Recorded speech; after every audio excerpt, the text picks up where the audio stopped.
Nous ne méritons rien. Nous ne sommes pas dignes de vivre dans ta présence. Nous ne sommes pas dignes, Seigneur Jésus. Toi seul est digne. Toi seul est digne, Jésus. Toi seul est digne, Yahweh. Toi seul est digne. Adonai, Elohim. Toi seul est digne. Toi seul est digne. Toi seul est digne, Jésus-Christ. Toi seul est digne. Toi seul est digne. Et toi seul restera digne. Toi seul demeurera digne. Toi seul est digne, Jésus. Toi seul est digne. Toi seul est digne cet après-midi. Dans nos vies, tu es digne, Jésus. Tu es digne. Toi qui as remporté le combat sur la mort. Toi qui as remporté le combat sur l'enfer. Toi qui as remporté le combat sur le diable. Toi seul est digne. Toi seul est digne. Toi seul est digne. Toi seul est digne. Toi seul est digne. Toi seul est digne. Toi seul tu es digne, Jésus. Toi seul tu es digne. You are worthy, Jesus. You are worthy, Lord. Toi seul tu es digne, mon Dieu. Tu es digne, Jésus. Tu es digne. D'éternité en éternité. Tu es digne, Jésus-Christ. Au siècle des siècles. Tu es digne, Seigneur Jésus-Christ de Nazareth. Du commencement à la fin. Tu es digne, Jésus-Christ. Tu es digne. Tu es digne, Seigneur Jésus-Christ. Toi qui as donné ta vie à la croix pour nous. Tu es digne. Toi qui as pris notre place à Golgotha. Tu es digne, Jésus-Christ. Tu es digne. Tu es digne, Jésus. Tu es digne, Jésus. Tu es digne d'être loué. Tu es digne de recevoir la gloire. Tu es digne d'être loué. Tu es digne de recevoir la gloire. Tu es digne d'être loué. Gloire à l'agneau. Gloire à Jésus. Je sens quelque chose de particulier cet après-midi. Il est digne. Je n'ai même pas les mots. Je n'ai pas les mots. Vous avez vu? Je n'ai pas les mots. Il est digne, tout ça. Il est digne. Il est digne. Il est digne. Il est digne. Mon frère qui est là, toi, viens. Laisse-moi me parler de toi. Laisse-moi te dire. Il prend les choses au fond. Il prend les choses qui ne sont pas pour confondre celles qui sont. Laisse-moi te dire que tu es son serviteur. Et il va t'utiliser. Là où tu as été méprisé, Dieu va t'honorer. Mais Dieu te dit que tu as choisi la bonne part. Qu'il ne sera jamais à côté. Tu viens de loin. Je ne connais pas ta vie. Mais tu viens de loin. Parce que Dieu me dit qu'il t'avait déjà choisi depuis le sein de ta mère pour que tu lui appartiennes et que tu serves aux intérêts de sa gloire. Il y a des choses que le Seigneur va ôter de ta vie. Il va purifier ta vie. Il va sanctifier ta vie. Il va t'instrumentaliser. Le Seigneur me dit de te dire qu'il mettra sa parole dans ta bouche. Amen. Et tu parleras avec autorité de sa parole. Amen. Il va t'utiliser même dans les dons des prodiges, des miracles. Amen. Tu es son serviteur. Alléluia! Alléluia! Moi je fais l'écoute. Alléluia! Merci. Alléluia! Alléluia! Alléluia!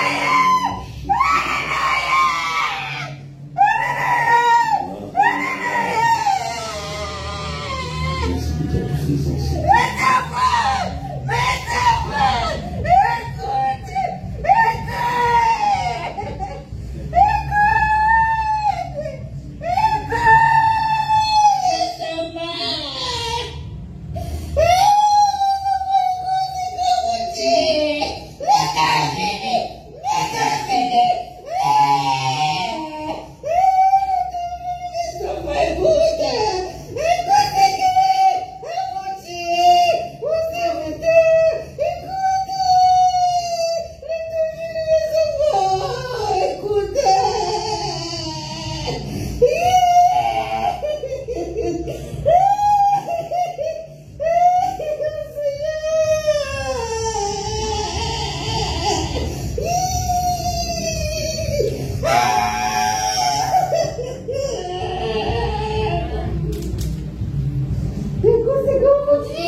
Le Seigneur expérimente son amour pour nous tous.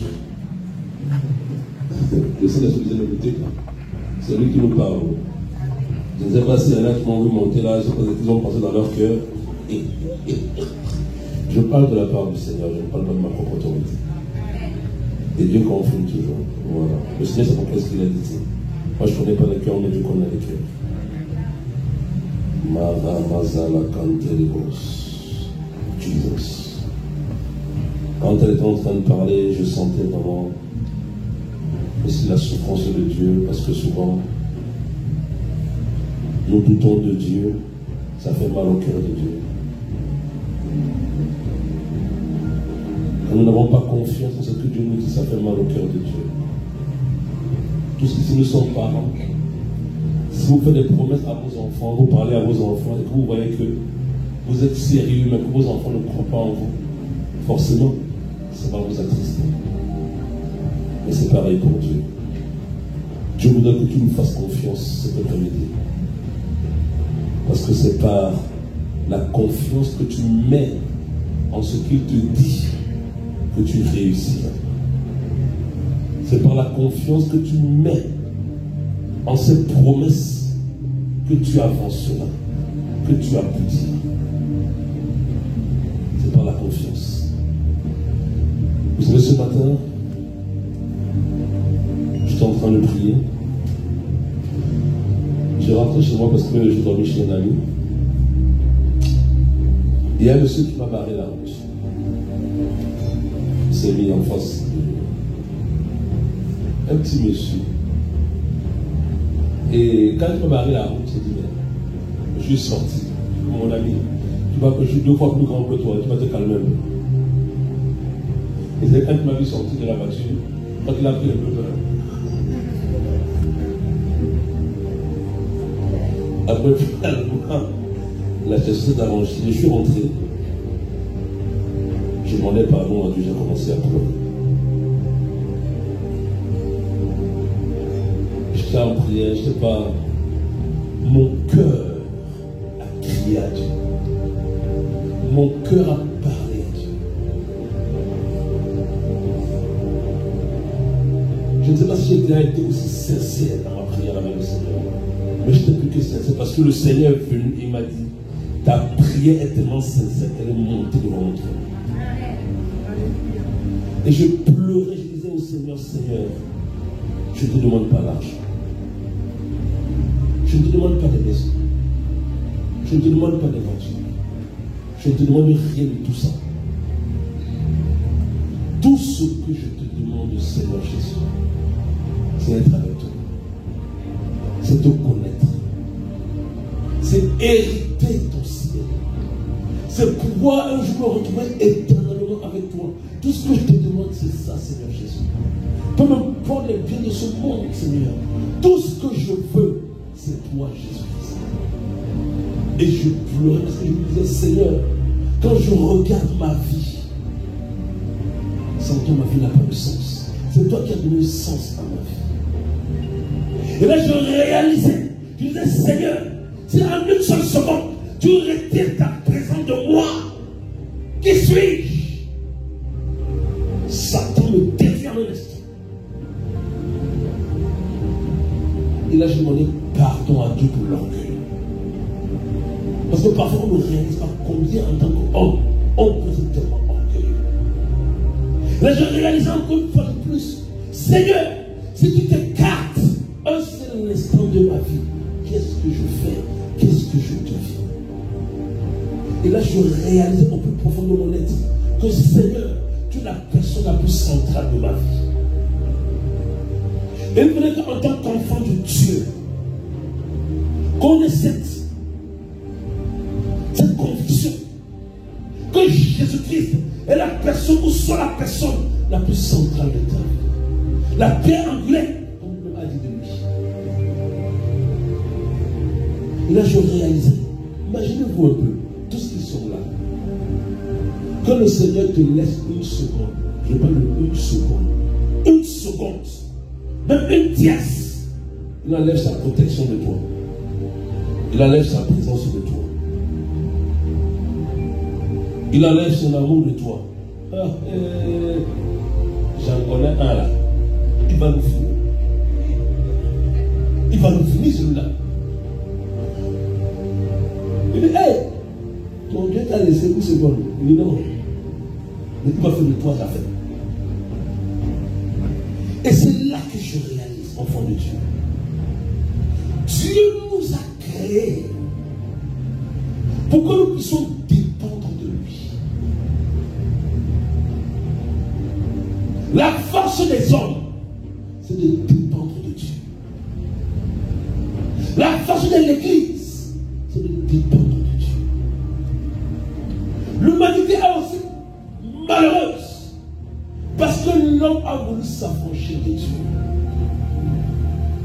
Même quand Dieu nous délivre de nos ennemis, même quand Dieu nous délivre de nos oppressions, des démons qui nous retenaient captifs et captifs, c'est pour une seule chose, qu'on apprenne à dépendre de lui totalement. Je comprends, je réalise. Même si c'est un passage que j'ai toujours lu dans la Bible dans Jean, quand Jésus-Christ va dire à ses disciples, sans moi, vous ne pouvez rien faire. De la même manière que tu ne peux pas commander les battements de ton cœur. Quand ton cœur bat au rythme de la volonté de Dieu. De la même manière, je vous le dis en vérité, on ne peut pas vivre indépendamment de Dieu. C'est impossible. Le plus grand malheur de l'homme, c'est de vouloir vivre par lui-même. Et c'est là que je comprends que vous savez, la véritable liberté d'un chrétien, c'est de dépendre de Dieu. C'est de dépendre de l'amour de Dieu. Parce que Dieu nous aime tellement. C'est parce que nous aime qu'il faut qu'on dépende de lui. Parce que si tu dépends de toi-même, façon l'autre là va t'attraper. Tous ceux et toutes celles qui dépendent de nous-mêmes sont des cibles, vont devenir la nourriture de Satan. Dieu nous a créés. Dieu a dit, il n'habite pas dans les maisons faites de main d'homme. Dieu n'a rien à faire des bâtiments. Ce sont les hommes qui ont inventé les bâtiments, les maisons. La maison que Dieu a créée. Rappelez-vous, lorsque Dieu a placé Adam et Ève à l'Éden, il ne leur a pas donné une maison. C'est pas maison là-bas. Parce qu'eux-mêmes étaient la maison de Dieu. Tu as été créé pour être la maison de Dieu en esprit. J'ai été créé pour être la maison de Dieu en esprit. Et quand tu deviens la maison de Dieu en esprit, Dieu devient ta maison.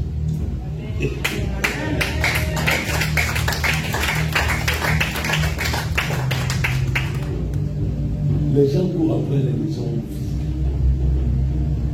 Ça va quand Dieu est ta maison. Tu as un toit éternel là. Que nous soyons la maison de Dieu en esprit. Et que Dieu soit nos maisons. Voilà pourquoi je comprends pourquoi quand le Fils de Dieu est venu sur la terre, mon modèle.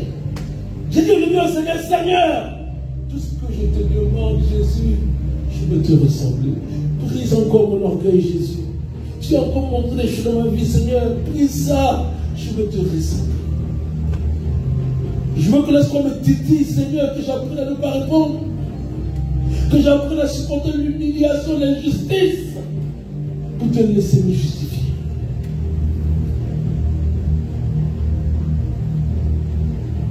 Dieu est tellement bon. Dieu est tellement bon. Dieu est tellement bon. Je vous le dis en vérité.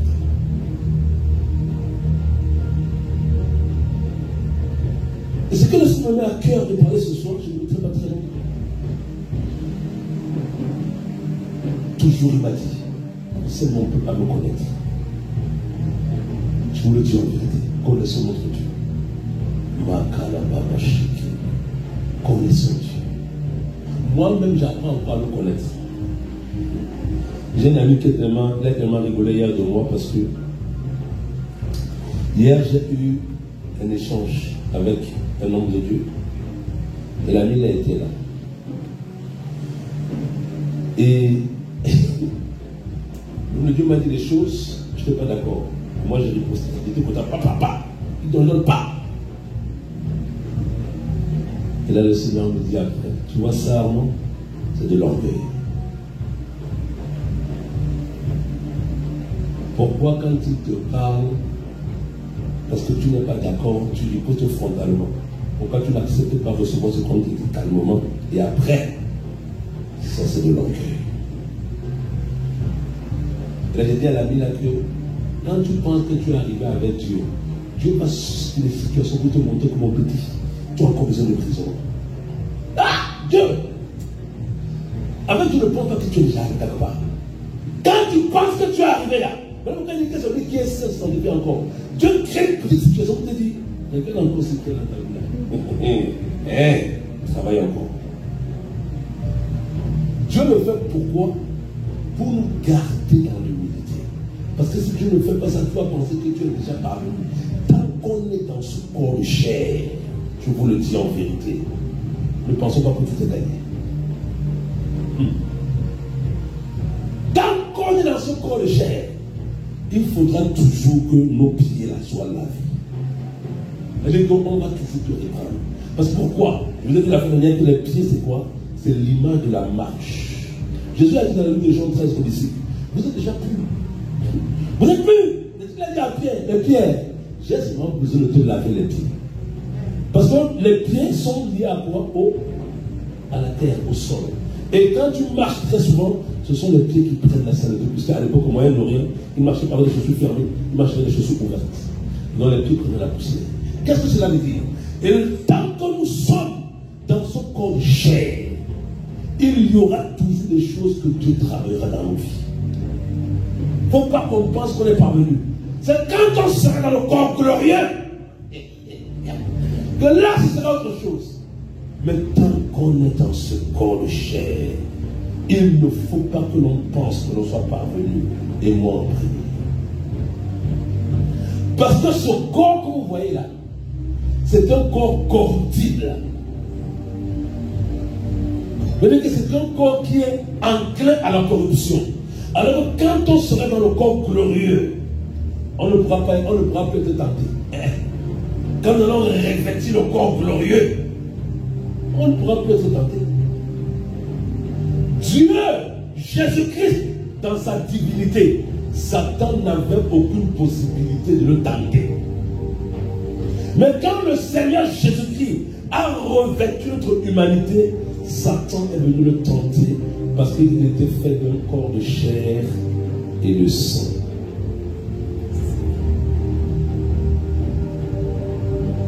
C'est pourquoi aucun homme, quelle que soit sa sanctification, n'est à l'abri de la tentation. Et les chrétiens pensent que, comme les démons sont partis, je ne serai plus tenté. Qui t'a dit ça? Bien au contraire, c'est là même que la tentation va redoubler. Parce que la tentation n'est pas liée à la possession démoniaque. La tentation est liée à la nature du péché dans ton corps. La tentation est liée au fait que ce corps que nous portons est un corps qui est fait de la poussière de la terre que Dieu a monté. C'est un corps faible. Et Dieu permet ça pour que tu comprennes pourquoi dans notre Père. Tout à l'heure, le frère Bertrand citait la prière de notre Père. Il dit, ne nous induis pas en tentation, mais délivre-nous du malin. Parce que toi-même, moi-même qui suis là, nous n'avons pas la capacité par nous-mêmes de repousser le malin. C'est pourquoi tant que nous sommes dans ce corps, notre force viendra du fait que nous apprenons à dépendre de Dieu. On n'a pas le choix. On n'a pas le choix. Pour réussir et aller au ciel, on est condamné à dépendre de Dieu.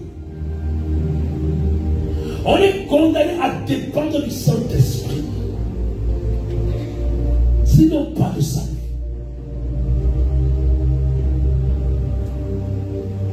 Sinon, pas d'éternité avec Jésus-Christ. Parce que le ciel, c'est pour ceux et celles qui dépendent entièrement et totalement de la personne de Jésus-Christ. Dans le ciel, pensez-vous qu'il y a un seul ange? Aujourd'hui, quand j'étais en prière, le Seigneur me parlait. Et au moment donné, c'est comme si j'avais douté. Parce qu'il m'a dit, je vais te visiter. Il m'a donné le nom d'un ange. Il dit que tu vas voir. C'est l'ange messager. Il viendra te chercher. Il dit, Seigneur, et Dieu me dit, les anges dépendent de moi et obéissent à ma volonté. Ils ne font rien d'eux-mêmes.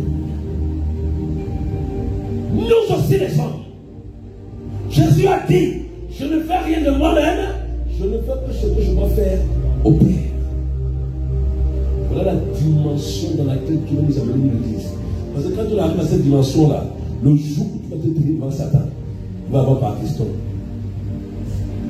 Parce qu'il dit que, quand je vois ce frère, quand je vois cette soeur, ce n'est pas lui que je vois.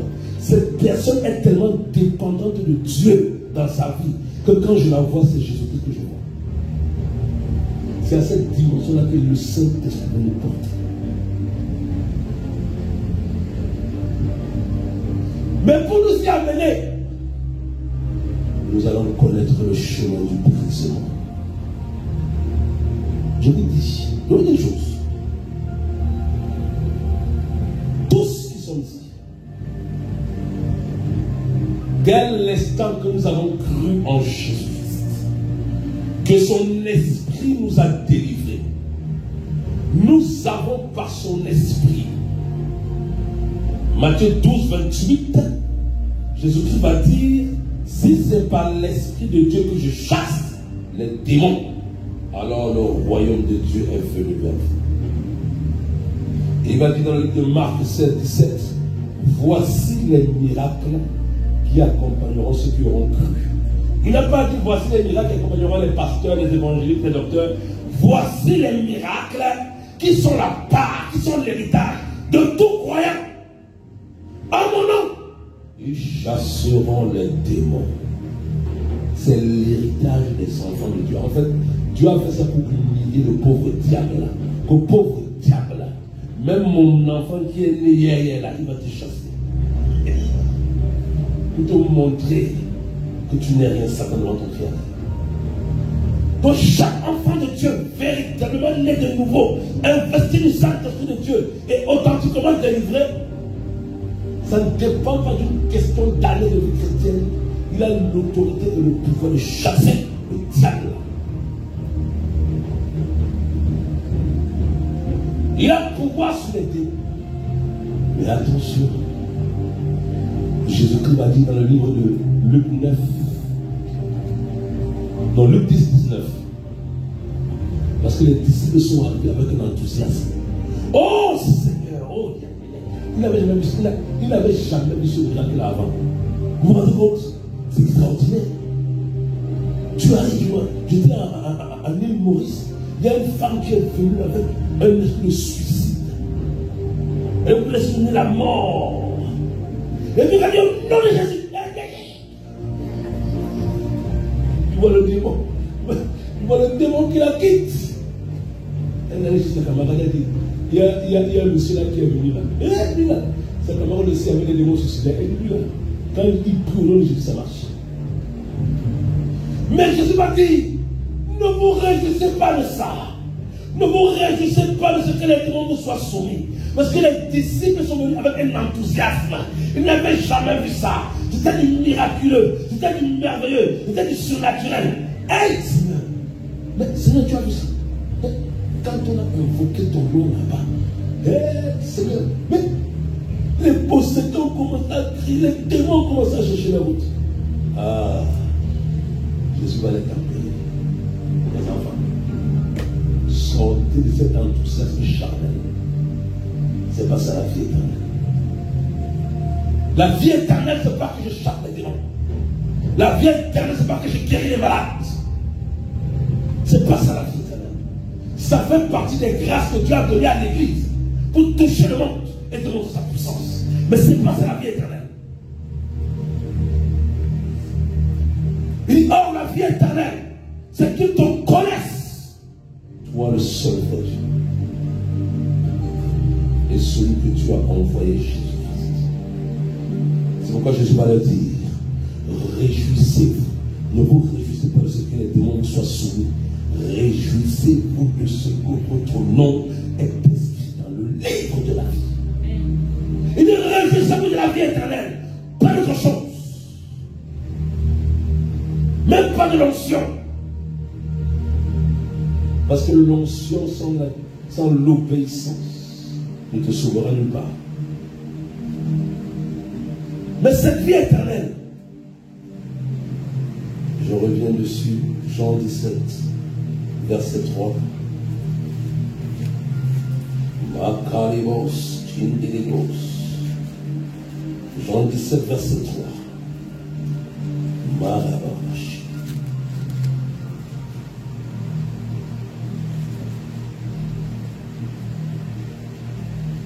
Et puis on fait le temps, s'il te plaît. Jean 17, verset 3.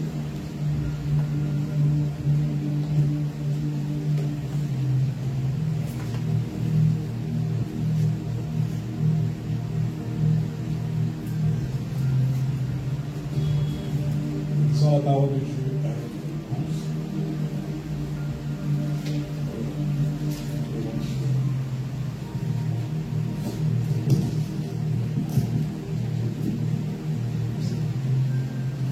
Or, la vie éternelle, c'est qu'ils te connaissent, toi le seul vrai Dieu, et celui que tu as envoyé, Jésus-Christ. Amen. Il n'a pas dit la vie éternelle, c'est qu'il ressuscite les morts. Hein? Tu peux ressusciter les morts et aller en enfer. Vous savez, quand j'ai quitté l'île Maurice, je suis allé dans une église où, parce que Dieu vraiment c'est le maître d'éternelles circonstances. Dieu avait déjà son programme, pas le mien, pas le nôtre, mais son programme à lui. Et j'ai un ami en Suisse qui a 2 églises sur l'île Maurice. Et c'est Dieu qui veut que je vienne là-bas par rapport à ça. Parce que notre programme était annulé à la dernière minute. Ces églises-là n'étaient pas dans le dépouillement total. Et la deuxième église où je prêche, quand je suis rentré, la fille du pasteur m'envoie un message. Elle me dit, homme de Dieu, vous prêchez dans la vérité, sans ménager les gens. Et quand je reviens, une sœur me dit, homme de Dieu, Dieu m'a dit que tu as été combattu parce que tu prêches la vérité. Moi, je ne suis pas là pour chercher des choses. Mon intérêt, c'est que tous on est au ciel. En dehors de ça, je n'ai pas un autre intérêt. Vous le dites en vérité. Tu vois mon cœur. C'est que tous on se retrouve un jour dans le ciel glorieux. C'est pour ça que nous battons pour la cause de l'évangile. Et que servirait-il à un homme de gagner le monde entier, c'est personnel.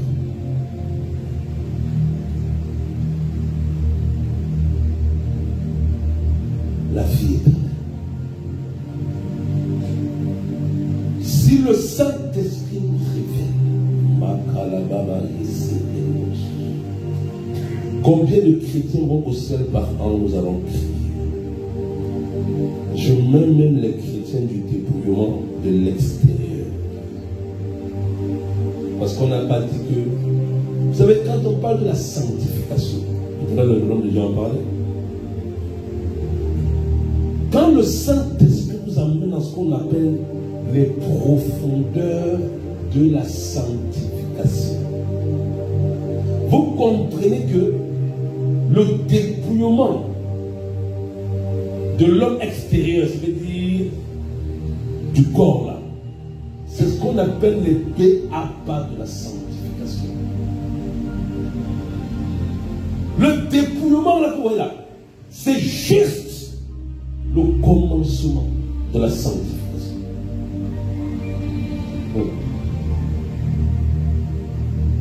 On a trop fait les choses en l'envoie dans l'église. Voilà pourquoi les démons chicotent les chrétiens. Parce qu'en vérité, le dépouillement fait partie du commencement, des fondements de la vie chrétienne.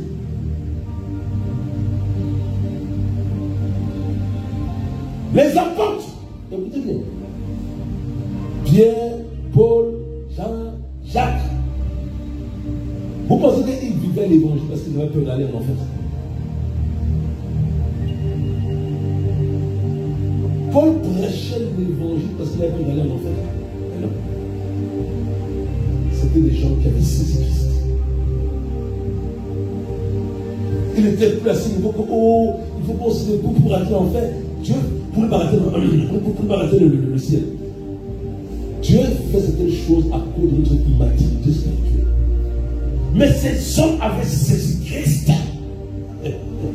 C'est pourquoi ils ne vivaient plus les choses comme le dépouillement, c'est les choses qui étaient réelles. Ils vivaient leur vie pour accomplir la volonté totale de Dieu.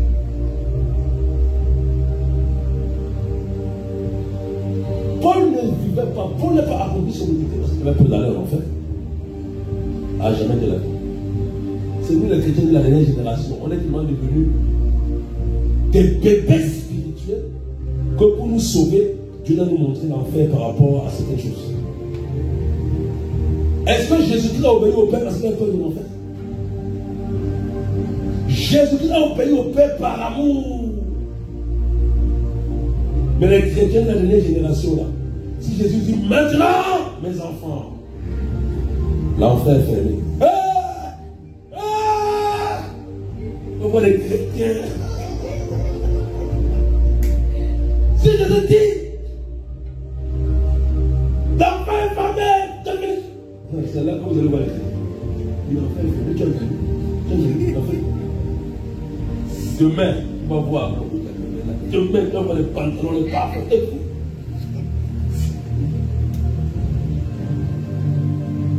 Ça, c'est notre immaturité. C'est comme un enfant. Quand un enfant n'a pas la maturité de comprendre certaines choses, vous lui mettez des règles, des barrières. Parce que vous ne voulez pas qu'il se fasse du mal.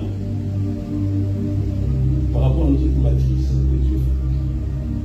Mais quand on grandit dans la connaissance de Jésus-Christ, on va tellement l'aimer, que même si un jour il vient nous dire l'enfer est fermé, tu dis Seigneur, ce n'est pas à cause de l'enfer. Ce n'est pas à cause de l'enfer que je te suis. C'est parce que je t'aime, Jésus. Jésus que je t'aime, je ne veux pas te laisser moi. Jésus que je t'aime, je ne veux pas t'attrister. Enfer ou pas, Seigneur, tu es mon tout, tu es mon sang, tu es mon bon, tu es ma banane. C'est ce qu'il a pour Dieu de nous amener. Parce que le connaître, c'est l'aimer. Donc elle dit dans un genre, l'amour parfait bannit la crainte. Quand Dieu t'amène dans sa révélation, c'est pour que tu l'aimes. Il veut tellement t'imprégner de son amour. Parce que je vais vous dire une chose, l'arme la plus fatale que nous avons contre le diable et ses démons, c'est l'amour. C'est l'amour qui détruit le diable. Vous savez, quand Jésus arrive à la croix, il y a une chose à laquelle Satan ne s'attendait pas. Écoutez-moi. Satan, il a connu l'aspect de la justice de Dieu. Il a connu ce Dieu dont le péché révèle la colère. Parce qu'il dit que la colère de Dieu, Romains 1, se révèle du ciel contre tout homme qui retient injustement la vérité captive. Là, il y a l'injustice, la colère de Dieu est là. Je ne blague pas. Donc, quand Satan a péché, il a goûté à la colère de Dieu. Il a dit, monsieur, pas de place dans mon rêve, je ne rigole pas avec l'humilité. Allez, bonne ma présence, vite. Là, il a vu un aspect de ce Dieu qu'il ne connaissait pas. Il y a encore des aspects de Dieu que même les démons déchus là découvrent au travers de Christ. Là où ce jour-là que Satan a compris qu'il n'était pas la lumière, mais qu'il était l'ange de la lumière. Pourquoi? Parce que c'est comme le soleil et la lune, on était la lune de le reflet du soleil. C'est quand il a péché, il a compris, quand il est devenu ténèbres, il dit que monsieur Satan, la lumière que tu avais te venait de la véritable lumière qui découle directement du trône de Dieu. Là, quand il pêche, il découvre que Dieu est un Dieu juste. Voilà pourquoi quand Satan, écoutez-le, attaque l'Église, quand il attaque les chrétiens qui ne comprennent pas le débrouillement, les chrétiens qui mettent le fait que oh, Dieu est un Dieu d'amour. Est-ce que quand je suis allé en humoriste, mais est-ce que pour une petite boucle d'oreille, est-ce que pour un pantalon, est-ce que les gens se demandent, est-ce que pour ça tu peux faire qu'un enfer? Ils ne comprennent pas de choses. Dieu est un Dieu juste. L'enfer a été établi sur la base de la justice de Dieu. Toute personne qui va en enfer, c'est parce qu'elle ne s'est pas tenue sur la justice de Dieu. Ce n'est pas une question de que tu t'aimes ou tu ne t'aimes pas. Dieu peut même t'aimer, mais tu es en enfer. C'est pourquoi dans le livre de Matthieu 6, 33, il dit clairement, recherchez premièrement le royaume de Dieu et sa justice.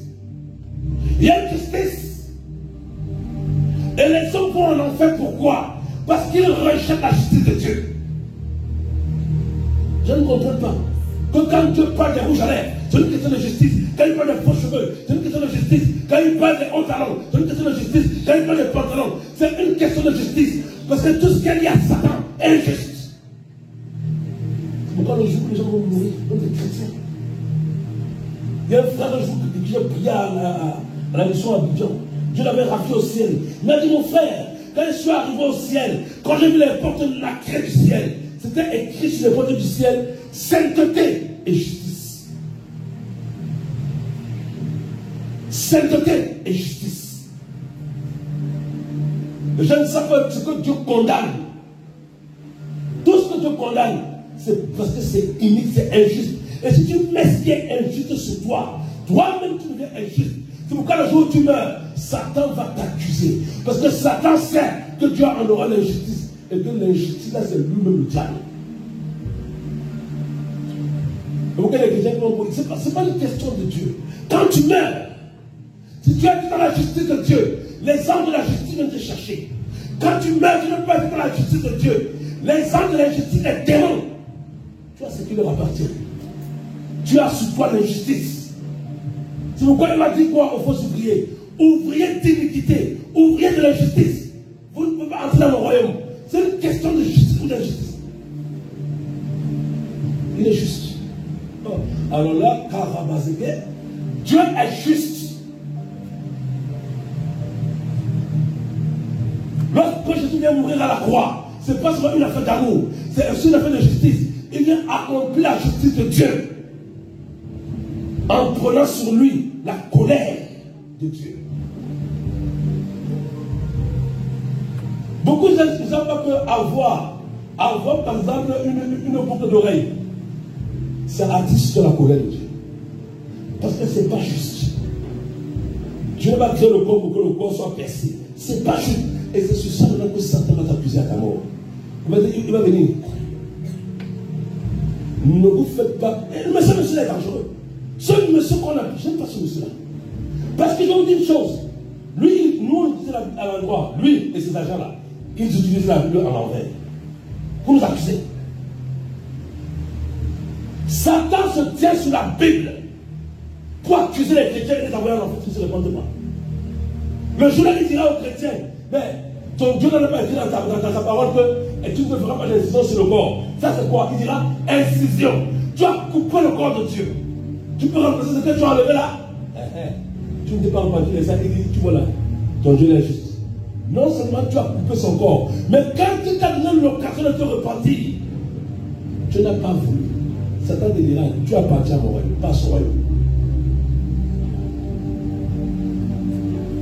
La justice de Dieu, quand vous élevez à la justice de Dieu, ça fait peur. Ça fait peur. Vous voyez pourquoi je vois les chrétiens qui sont complaisants? Ils ne connaissent pas la justice de Dieu. La justice de Dieu peut être terrorisée. Mais la Bible déclare que Dieu terrorise ses ennemis. Dieu a une terreur. Je vous le dis en vérité. Rien contre les dieux qui terrorisent. Je me rappelle un jour. J'ai eu une vision, un songe. J'ai vu le Seigneur Jésus-Christ. Il est en train de... Je venais sortir et je le vois devant moi. Quand je l'ai vu dans sa sainteté, je l'ai fui. Mais dit non. Je ne peux pas me tenir devant lui, je le souhaite. Je l'ai fui. Et quand je le fuis, je vais sortir de l'autre côté de la maison. Il réapparaît devant moi. Sans parole. Il m'a juste donné un regard, frère et sœur. Jésus m'a juste regardé. Il n'a pas parlé. Il m'a juste regardé. Son regard était tellement... Je ne peux pas vous décrire son regard. Tout ce que je sais, c'était sévère, c'était tout. Tout en même temps. Je me retrouve un jour en train de pleurer sur mes péchés. Juste son regard. Il n'a même pas parlé. Moi aussi, il parlait, c'était moi, je m'en dis. C'était mon interrogatoire.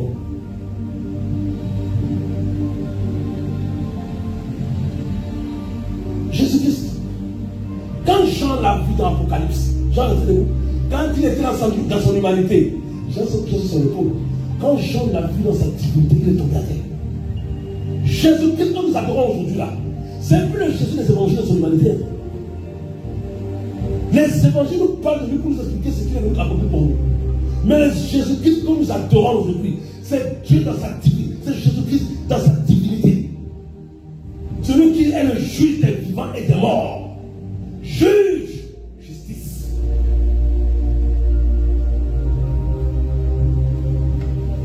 C'est sur cette base-là. C'est sur cette base que nous rentrons dans le ciel.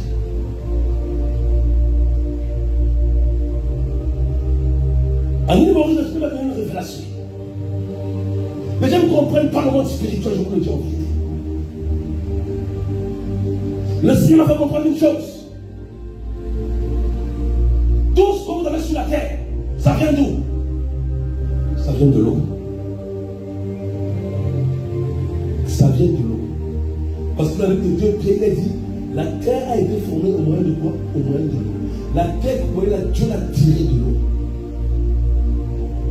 C'est pourquoi tout ce que vous voyez dans le monde physique là, dans le monde de l'eau, tout ça existe. Et tout ce que vous voyez là, ça vient du monde des eaux. Parce que la terre, le monde où ce n'est que l'eau partout. Quand vous dites dans Genèse 1, lorsque Dieu veut créer la terre, quand il a dit comment ça s'est passé, il a séparé les eaux d'en bas des eaux d'en haut. Et c'est quand il a séparé les eaux maintenant qu'il a formé la terre. Et la terre nous a fait. Maintenant, tout ce qui sort pour fabriquer les voitures, les téléphones, tout ça, ça vient, c'est un matériel, c'est matériel qui sont transformés. C'est pourquoi toutes ces choses-là existent dans le monde spirituel. C'est pourquoi dans le monde spirituel que vous voyez, les gens utilisent des choses, mais ils ne connaissent pas la signification véritable de ces choses-là dans le spirituel. Et c'est Satan qui fait ça. Ce monsieur ne change pas. Quand il est venu séduire Adam et Ève en Éden, ils ont juste vu le fruit. Il a attiré leur attention sur ce que leurs yeux naturels voyaient. Comment Satan détruit l'humanité? La convoitise des yeux. Il t'a dit, parce que je vais vous dire une chose.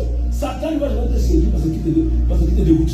Il faut que cette chose-là ait une attraction sur toi. Quand ils ont vu le fruit interdit, après qu'il ait parlé, il les a amenés à admirer l'interdit. Il les a amenés à admirer l'injustice. Il les a amenés à admirer la condamnation. Il les a amenés à admirer la mort.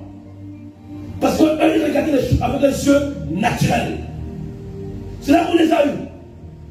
Mais dans le spirituel, ce qu'ils admiraient de manière naturelle, dans le spirituel, c'était la mort. C'est la même chose aujourd'hui. Ah, le rouge à lèvres, c'est joli. On est innocent, il le sait bien. C'est joli, c'est vrai que c'est joli. Ouais.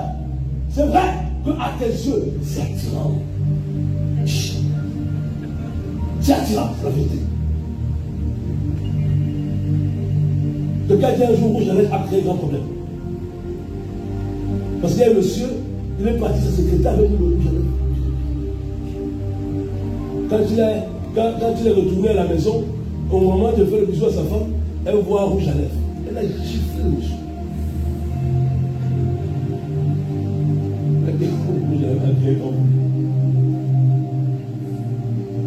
Vous allez voir, même les faux cheveux. Il y a une séduction parce que dans ces choses-là, il y a une attirance. Parce que je vous dis une chose, quand les gens commencent à utiliser ces choses, les sirènes des eaux leur donnent leur beauté mensongère là. Quand quelqu'un se maquille, vous regardez, le visage n'est plus le même. Parce que tu as pris le visage de la sirène des eaux là. Il y a qui fait croire maintenant que tu es bien bon toujours le sang. Et tu penses alors que tu es trop belle. Alors que c'est la sirène qui est en train de te tromper. Mais derrière, c'est qu'elle ne demande pas là.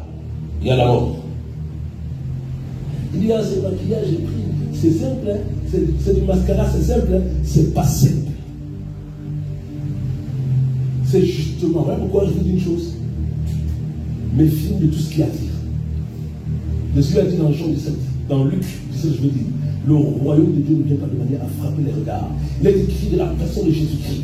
Il n'avait ni beauté ni éclat pour attirer les regards. Et son aspect n'avait rien pour plaire.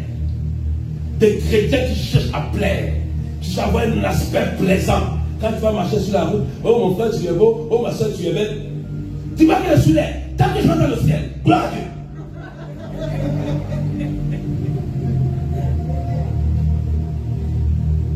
Jésus qui n'avait rien à faire des qualificatifs de sa personne. Il n'était pas venu pour ça. C'est pourquoi lui, regardez un peu. Dieu vient sur la terre. Le Dieu qui a créé les corps. Le Dieu qui a créé le corps de Samson. Le Dieu qui a créé le corps de David, que David était beau. Le Dieu qui a créé le corps de Saül. Le Dieu qui a créé le corps des anges. Quand il vient sur la terre, il ne prend pas lui un corps angélique. Il ne prend pas un corps qui sera de nature attirée. Il prend un corps effacé. Quand les chrétiens, je ne comprends pas. Ma femme a eu un songe il y a 2 semaines. Elle m'a dit, elle m'a parlé, elle m'a dit, mais tu es dans une église. Dis-moi. Elle dit, l'église là, c'est l'église d'un pasteur très connu. Cette église là, une fois, nous proposé de devenir pasteur chez eux. Ils sont partout dans la francophonie. Ils sont partout. Une grosse église. Elle m'a dit, tu es arrivé. Tu as dit au pasteur de cette église. Pasteur, la doctrine qu'on vous enseigne n'est pas seulement la vérité. Elle est fausse. Il m'a méprisé. Tu es qui me parle de toi? Tu seras où?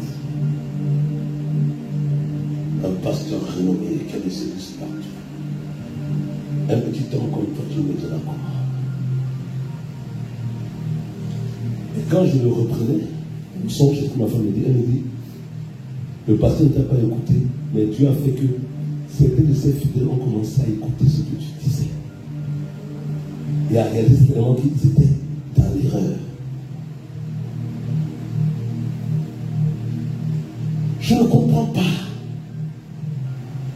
Je ne comprends pas qu'on ne dise pas aux chrétiens que tout ce qui a créé notre Créateur, notre Sauveur, notre Seigneur, ne l'avait pas. Parce que la séduction, la mort, passe par ce qui est très la vie. Niveau technique, la partie de la vie. Makala passe par la. Si vous connaissez dans Isaïe 53. Et nous l'avons méprisé. Et nous n'avons fait de lui aucun cas. Wow. Dieu sur la terre, Esaïe dit, il était tellement effacé, il n'avait tellement rien d'attirant que son aspect, on l'a méprisé. Mais quand je comprends dans l'esprit, c'est compliqué. Vous vous rendez compte? On l'a méprisé parce qu'il n'avait rien pour plaire aux gens. Beaucoup de nous, c'est ce qui nous arrive aujourd'hui. On te méprise. Tu n'as plus les rouges à lèvres. Tu n'as plus les vernis à ongles. L'un a dit à nous, Maurice, l'un a dit, quand vous mettez les vernis à ongles, j'ai dit, même votre manière de saluer maintenant change. Le salut, tu vas te faire comme ça. Pour qu'on voit tes jolis vernis. Je dis la sirène des eaux. Mais demandez à toutes les femmes comme ça. Oh, ma copine, comment ça va? Parfois, elle mange la main comme ça. Les antennes spirituelles. Mais la vanité, non? La vanité. Pareil pour les bijoux, la vanité. Les chrétiens, c'est un chrétien, en tout cas nous avons compris, mais beaucoup de chrétiens ne comprennent pourquoi Dieu condamne ça. Parce que ce n'est pas juste. Ça vient d'un royaume injuste. C'est le royaume injuste de Lucifer qui a inspiré ces choses pour le corps. C'est pourquoi Dieu dit, je n'en veux pas. Même les pantalons pour femmes. C'est pourquoi Dieu dit, je n'en veux pas. Parce que l'inspiration vient de l'injustice de Satan. Dieu dit, je n'en veux pas. Mais Seigneur, ce n'est qu'un pantalon. Hein? Dieu dit, tu n'as pas compris. Quand Satan veut te détruire, il te dit que ce n'est qu'un pantalon. Mais va regarder dans le spirituel. Ce n'est pas ton pantalon, c'est la queue de la sirène. Tous les pantalons pour femme, dans le spirituel, ce sont les queues de la sirène. Vous dites la vérité. Demandez au Saint-Esprit. Que le pantalon soit large, qu'il soit maigre, qu'il soit court, qu'il soit long, c'est la queue de la sirène. C'est inspiré. Parce que je vais vous dire une chose. Dans le royaume de Satan, écoutez ce que je vous dis. Le Saint-Esprit me dit, Satan c'est couturier. Et l'Esprit qui me dit, Satan lui-même est un mauvais couturier. Le couturier de la mort, c'est lui. Le couturier de la nudité, c'est lui. Parce que quand il a trompé Adam et Ève, ils ont commencé à mettre un certain vêtement. Parce qu'ils étaient déjà sous l'inspiration de l'ennemi. La mort les avait atteints. Donc Satan maintenant, d'où vient le pantalon de la femme? Un jour il a fait une réunion en enfer avec ses agents. C'est ce que je montre. Il faut qu'on trouve un moyen encore d'envoyer plus de femmes en enfer. Il y a l'évolution, on a déjà amené l'évolution. Avec l'évolution, voilà. Il est comme ça qu'on passera ça sous l'évolution, l'émancipation. Il est comme ça là, les femmes que je n'aime pas, parce qu'elles là, quand je les regarde, je vois toujours mon ennemi. Parce qu'il a fallu qu'il passe par le ventre de Marie. Et j'aime pas les femmes. Il dit, tu as pu se passer, mais le ventre là, il a besoin de la. Pourquoi je dis la postérité de la femme? Donc Satan, il a tant contre eux. Il va trouver un moyen de les amener en masse en enfer. Il est allé sur le passage, je crois, de Deutéronome 22, je crois. Un homme ne portera pas un habillement de femme, une femme ne portera pas un habillement de femme. C'est sur ce passage-là qu'il est parti. Il dit, on va prendre ce passage et on va établir un pantalon, on va appeler un pantalon pour les femmes. Et mai 68, et même avant cela, on va introduire ça au nom de la modernité. Il y a cet argent, on ne va pas que s'arrêter là. On commence par le monde et puis, comme les enfants de l'homme juste là, ils aiment toujours convoiter nos choses là. Il dit maintenant, on va introduire ça dans l'église. Comme ça, on va les avoir. Elles vont accepter l'homme juste, mais elles vont pas comprendre que si elles meurent avec nos affaires là, l'homme juste. Regardez l'homme juste. Ils appellent Jésus l'homme juste. L'homme juste. Parce que lui, Satan, il est le monsieur injuste. Il dit maintenant, on connaît l'injustice. Nous, on a été chassés du ciel à cause de l'injustice. Donc, c'est que le Dieu, il a en horreur l'injustice. Donc, créons toutes choses, inventons toute forme d'injustice et donnons ça aux hommes et aux femmes de bonté. Dès que c'est injuste sur eux, dès que c'est injuste sur leur corps, on sait que le Créateur va les rejeter. Parce que lui là, il est saint. Il ne tolère pas l'injustice. Donc, et voilà comment même ils ont commencé à introduire ces choses dans les églises. Et les chrétiens ont commencé à adopter, par ignorance, la mode satanique, ne sachant pas que derrière cette mode, c'était la mort, parce que c'est injuste devant Dieu. Et c'est là où il a commencé à dire égalité de ci, égalité de cela. C'est Lucifer qui est à l'origine de l'amour et du pantalon de la femme. Alors, j'en connais qui vont dire, parce que les hommes avaient les raisonnements. Et pourquoi les gens portent là le pantalon? Vous savez, dans l'Ancien Testament, le sacrificateur qui allait offrir Exode, l'aliment de Dieu, ils avaient des caleçons, on appelle ça un ballon. Pourquoi ne voit pas les méditer? Les caleçons arrivent jusqu'au cul, je dois toujours. C'est l'ensemble du pantalon de peuple. On a juste prolongé ça. C'est les hommes qui avaient ça. Pour couvrir leur nudité. Parce qu'ils portaient des robes. Mais sous les robes, en fait, il fallait qu'ils aient ça. Qu'on ne puisse pas voir leur nudité. C'est pourquoi lui ne comprend pas que les hommes portent ça. Mais Satan, le pauvre diable, comme je l'appelle, le pauvre diable. Tout en avant que je ne vienne là, il y a une soeur qui m'a appelé pour son petit-fils de 18 ans. Ils sont dans l'hôpital psychiatrique. Je lui ai dit quand je rentre, amène-le. Devant Jésus-Christ, le pauvre diable doit quitter le corps de ce garçon. On a commencé à prier, on a commencé à prier. Il est pauvre diable. Parce qu'il est pauvre. C'est la créature la plus pauvre que l'existence connaisse. Quand Dieu l'a chassé du ciel, il est parti avec moi. Rien. C'est pourquoi je dis que Satan, tu es pauvre. Et c'est la vérité, il est pauvre. Il est pauvre. Il s'est enrichi par la séduction. Voilà pourquoi Dieu dit tout est à vous dans Corinthiens. Il dit tout est à vous. Tout est à vous, mais nous devons user du monde uniquement pour la gloire de Dieu. C'est tout. Mais c'est à nous. C'est à nous. C'est pas au diable. C'est pas lui qui a créé les arbres. C'est pas lui qui a créé les herbes, les fleurs. C'est pour mon Père céleste. Que tout ce qui respire loue le nom de l'Éternel. Voilà pourquoi nous, quand la création en tête soupire après la révélation de Dieu. C'est vous qui ne connaissez pas le pouvoir que vous avez. Vous dites ça? Nous, les chrétiens, là, quand on ordonne dans l'espace-temps, des éléments sont là,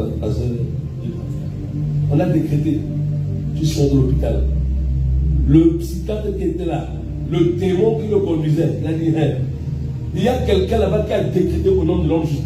6 ans. Lui-même, nous comprenons que la civilisation. Parce qu'il y a une décret qui a été pris dans le monde spirituel. Et le démon qui les anime, parce que le peuple psychiatrique s'est rappelé des démons. Le chef démon là-bas, il a dit, il y a une décret qui vient du 3e ciel.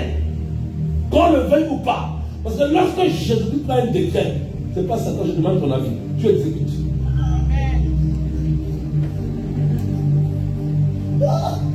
Satan, est-ce que tu peux sortir? Non! Pas un point, c'est tout. Exécution immédiate. Ça vient directement du 3e ciel. Quand l'ange arrive, il vient directement avec le mal. Il dit, c'est bon. Tu vois la soeur là-dedans? Le boss. Donc tu connais ce qui s'est passé à la croix. Hein? Au nom du boss, il y a une décret de Sidon. On vient te dire, ton psychiatre, il faut qu'il reste là immédiatement. Parce que le compte à rebours a commencé depuis le monsieur a prié. 1 jour, 2 jours, 3 jours, 4 jours, 7. Libération.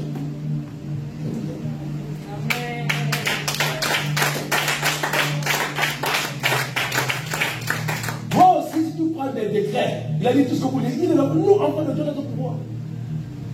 Donc, quand j'avais sur la dame, le petit garçon de 18 ans, il dit, oh, Satan, j'ai mis des machins. Il peut prendre les couteaux pour se tuer. La petite Martinique. La maman qui s'en parle. Quand on a commencé, sa grand-maman, sa grand-mère est une femme de foyer. Mais la notion de petit. Les copains viennent pour quitter ce corps. Juste pour Satan, si c'est toi qui as créé le corps, là, reste. Reste. Mais aussi, vrai que c'est Jésus qui a créé. Il faut passer.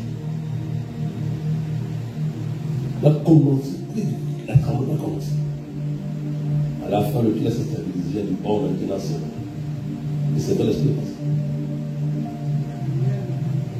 Tu te rends compte le pouvoir que Dieu nous a donné.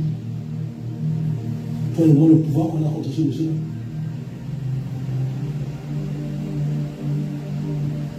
La puissance extraordinaire que Dieu nous a donnée.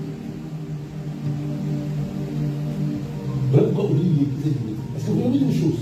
Si nous définissons la justice de Dieu. Voilà pourquoi il ne veut pas que les chrétiens quittent certaines choses. Parce que Satan sait que lorsque les chrétiens quittent certaines choses, même s'ils sont sincères, ils ne sont pas justes. Une femme qui a une boucle d'oreille, elle n'est pas juste. La boucle d'oreille à elle seule souille sa justice. Celui qui observe toute la loi, mais qui transgresse un seul commandement, il ne fait pas. Il pêche contre toute la loi. Tu peux même obéir à la parole. Mais les faux cheveux que tu as mis sur la tête, sois toute ta justice devant Dieu. Peut-être que c'est là qu'il a faux cheveux. Hein. Mais ça, juste ça, ça soude ta justice. Vous vous rendez compte de la justice de Dieu? Peut-être que tu as obéi tout parfaitement, mais juste à cause d'un faux cheveu, tu peux aller en enfer. Parce que ce seul cheveu-là pourrit toute ta justice. C'est la justice. Maintenant, Satan sait que si nous, Église, nous tenons dans la justice de Dieu, ce que nous décrétons, ça arrive. Je vous dis, ça arrive. Il y a une dame en Martinique, l'année dernière, ils m'ont appelé. Elle était à l'article de la mort, au cancer, quasiment cancer en face de un cancer. Moi, je n'avais pas vu, je pris au téléphone. Je pris au téléphone, je n'avais pas vu. C'est quelque chose en Martinique que je l'ai vu. Son frère qui est serviteur de Dieu, c'est seul m'appelle parce que c'est une famille que je connaissais. Elle m'appelle, mourante quasiment. J'ai demandé une fois dans le journée. J'ai dit à sa soeur,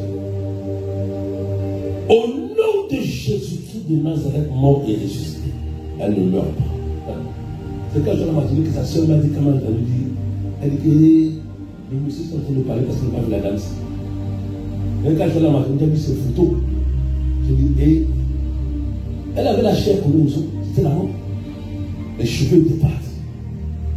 Mais quand je suis allé en Martinique, c'est elle qui est venue me chercher à l'aéroport et conduire sa voiture.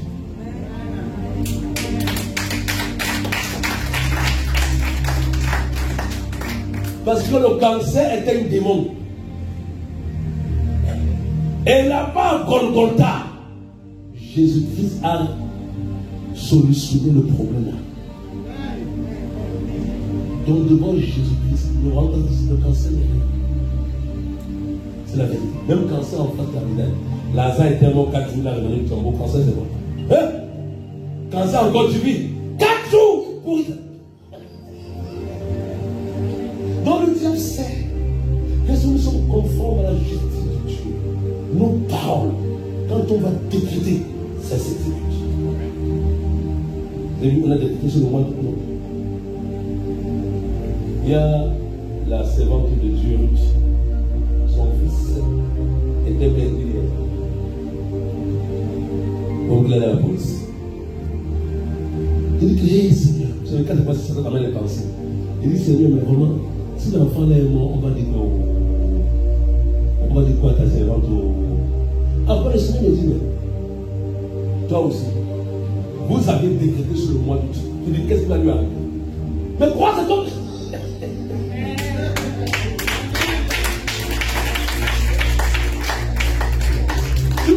Mais pourquoi le décret, comme tout à l'heure le monsieur Bertrand a dit, mais pourquoi le décret, il n'y aura rien? Parce que le décret qui est fait dans le ciel. On va se lever dans la présence de Dieu, alléluia. Maréligos, Maramana Yaseligos, Reibas, Chidabas, Makata Babalabas. Matelibos, Jesus. Marelibas, Jesus. Saint-Esprit de Dieu, je vous aime et je vous aime. Merci Saint-Esprit. Merci Roi Adonai ce matin. Tu vas lire ce matin, tu vas conduire encore une passion d'offrande. Dis merci à Dieu pour sa justice. Dis merci au Seigneur pour sa justice. Et dis-lui, Seigneur, aide-moi à être un pratiquant de ta justice. Dis, Seigneur, amène-moi dans les profondeurs de ta justice. Je veux marcher dans ta justice. Je veux m'établir dans ta justice. Dis à ton Dieu cet après-midi. Demande à l'Esprit de Dieu, lui qui convainc de justice, du Saint-Esprit convainc mon cœur de la justice divine. Anime mon cœur de la justice divine. Aide-moi à m'appliquer, à faire la justice de Dieu. La justice de Dieu. Dis Seigneur, ta justice dans ma vie, ta justice dans ma famille, ta justice dans mon foyer, ta justice contre mes ennemis, ta justice, ta justice, ta justice.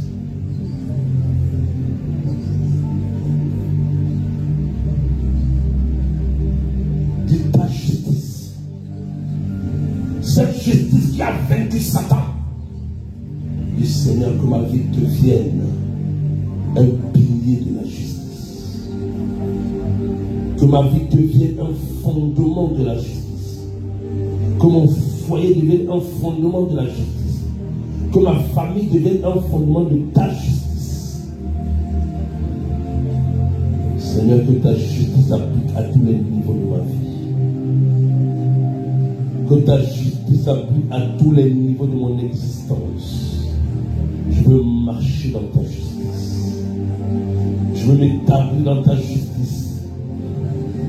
Parce que ta justice est véritable. Ta justice est véritable. Car tu as dit que les injustes n'hériteront point le royaume de Dieu. Aucun injuste n'héritera le royaume de Dieu. Seigneur, fais de moi un homme juste. Dis-lui, fais de moi une femme juste, afin que je puisse hériter ton royaume. Car ton trône est fondé sur la justice et l'équité. Ton trône est fondé sur la justice et l'équité. Dis Seigneur, que le trône de mon cœur soit la justice et l'équité. De la même manière que ton trône est fondé sur la justice et l'équité. Que le trône de mon cœur, le trône de ma vie, le trône de mes pensées, le trône de mon âme, le trône de mon corps, le trône de mon esprit soit fondé sur la justice et l'équité. La justice et l'équité. La justice et l'équité. Oui Seigneur, merci. Merci Adonai. Au nom de Jésus-Christ de Nazareth. Acclamons le Seigneur Jésus. Alléluia.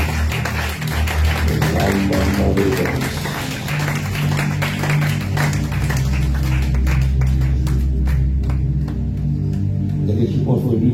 On ne va pas faire les offrandes comme d'habitude.